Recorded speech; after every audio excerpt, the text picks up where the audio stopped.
Tertiary institutions around the country are gearing up for the start of their academic year. Most universities appear to only be taking admissions online, but it seems some tertiary institutions in Cape Town may take some walk-in registrations. Iviwe Poti is our reporter in Cape Town this evening. She joins us now from Cape Town. Iviwe, good evening to you. What is the scene there when we look at tertiary institutions? Are we seeing that students are actually able to register in their numbers in Cape Town today? A very good evening to you too. Definitely very calm at the institutions that we were able to visit earlier today. We saw a number of first-year students that were there with their parents, obviously very excited. I mean, it's a new stage of your life and it's starting your university or higher learning career. So when we went to the institutions, we found that there was a lot of help in terms of older students that were there in terms of helping with the registration processes.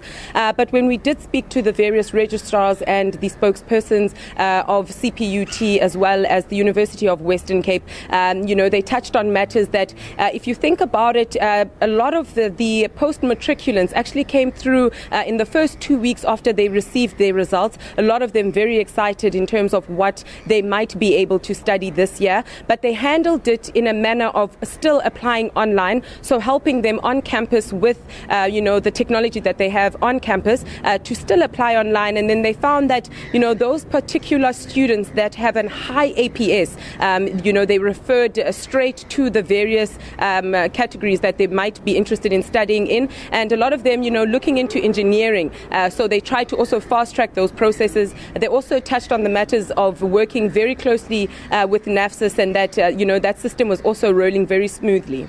One of the recurring problems we have at this time of year is students who come for their second, third, fourth year of study, and the university does not want to admit them for their second, third or fourth year because they still owe money from the year before. It's one of the sort of driving problems behind protests at this time of year.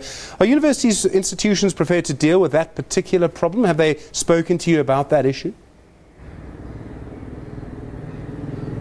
Well, this is a time where institutions, deal with those inquiries as well when it comes to financial aid and also financial issues of students. You remember institutions such as Rhodes and as well as Nelson Mandela University, they have a stage where they actually go into discussions with the various students and the parents.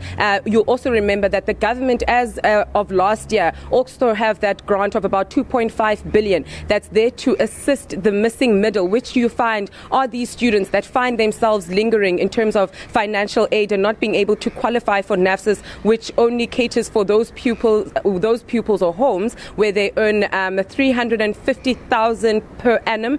So then the missing middle is up to 600,000 per annum. So those students, in terms of inquiries and accounts, those are also open at this stage for parents and as well as the pupils to actually come through and negotiate going further. Also knowing that the registration process will continue for about 2 weeks, also opening it up to late registrations as well. The administrators, the people who run universities, the management, they're not the only players in this. There are the student bodies, of course, SASCO, the South African Students' Congress. There's the EFF and various other bodies as well. Any comment from them as yet? Or are we waiting for more students to come back onto campus? Do we see what their attitude to this year's registration process will be?